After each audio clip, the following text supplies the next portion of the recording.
તો મિત્રો હવે આપણે ચેપ્ટર નંબર 15 માં સંભાવનામાં ઉદાહરણ નંબર 1 તરફ આગળ વધીએ.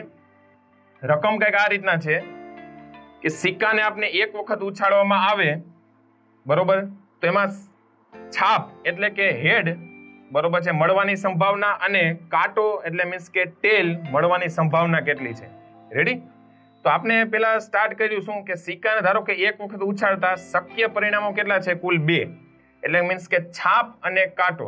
હવે આપણે આગળ વધીએ કે હવે ધારો કે સિક્કાને ઉછાળતા છાપ મળે તે ઘટનાને આપણે ઈ કહીએ, તો ઘટના ઈ ઉદ્ભવે એટલે અથવા ઘટના ઈ ને સાનુકૂળ પરિણામોની સંખ્યા કેટલી છે? 1.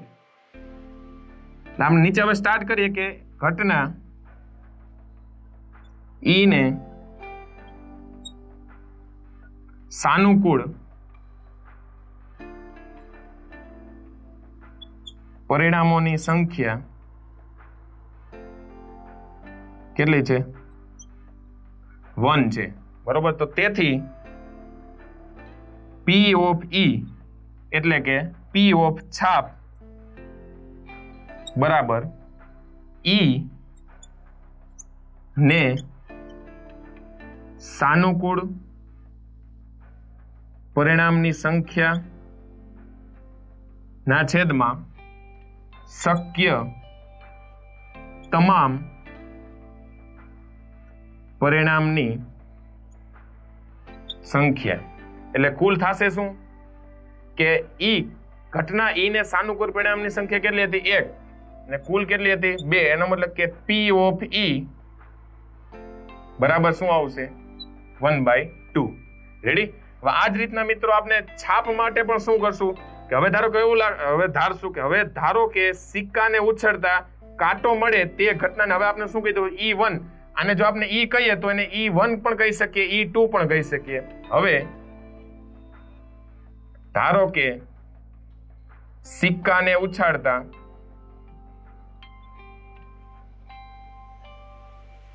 છાપની વાત કરી નાખી. હવે શું આવશે? કાંટો મળે તે ઘટનાને આપણે ઈ ની વાત પૂરી થઈ ગઈ. જો અહીંયા ઈ લેવું હોય તો પણ વાંધો નથી કાંઈ, અથવા તો ઈ ડેશ કયો તો પણ તે ઘટનાને આપણે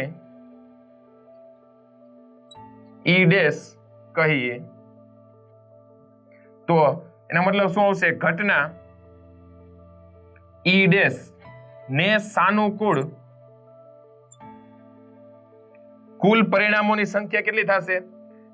આપને ખ્યાલ છે કાં તો એક વખત છાપ આવશે ને કાં તો એક વખત શું આવશે? કાંટો આવશે. એટલે ઘટના ઈ ડેશ ને સાનુકૂળ કુલ પરિણામોની સંખ્યા કેટલી છે? 1 છે. તેથી P ઓફ ઈ ડેશ બરાબર એક આ રીતના પણ લખી શકીએ. ઈ ડેશ એટલે શું છે કે P ઓફ છાપની વાત થઈ ગઈ. હવે શું આવશે? તો કે કાંટો બરાબર ઈ ડેશ ને સાનુકૂળ પરિણામની સંખ્યા છેદમાં શું આવશે? શક્ય તમામ પરિણામની સંખ્યા. એટલે એના માટે આપણે થશે કુલ ઈ ડેશ એટલે કે 1 ના છેદમાં 2 એટલે કે P ઓફ ઈ ડેશ બરાબર 1 ના છેદમાં 2. તો એનો મતલબ કેવો થયો કે જો એક્ઝામ્પલ જોવા જઈએ તો સાવ ઈઝી છે, પણ એને કઈ રીતના વ્યવસ્થિત, બરોબર, વર્ણનાત્મક સ્વરૂપમાં લખવું, બરોબર છે, ઈ જ મહત્વનું છે. થોડુંક એક રીતના જોતા એવું લાગે કે બધું લાંબુ છે, બરોબર છે, પણ વ્યવસ્થિત રીતના જો માર્ક્સ આપને મેળવવા હોય તો આ બધું વ્યવસ્થિત કરવું પડશે. રેડી? તો આ જ રીતના મિત્રો હવે આપણે ઉદાહરણ નંબર 2 તરફ મિત્રો આગળ વધીએ.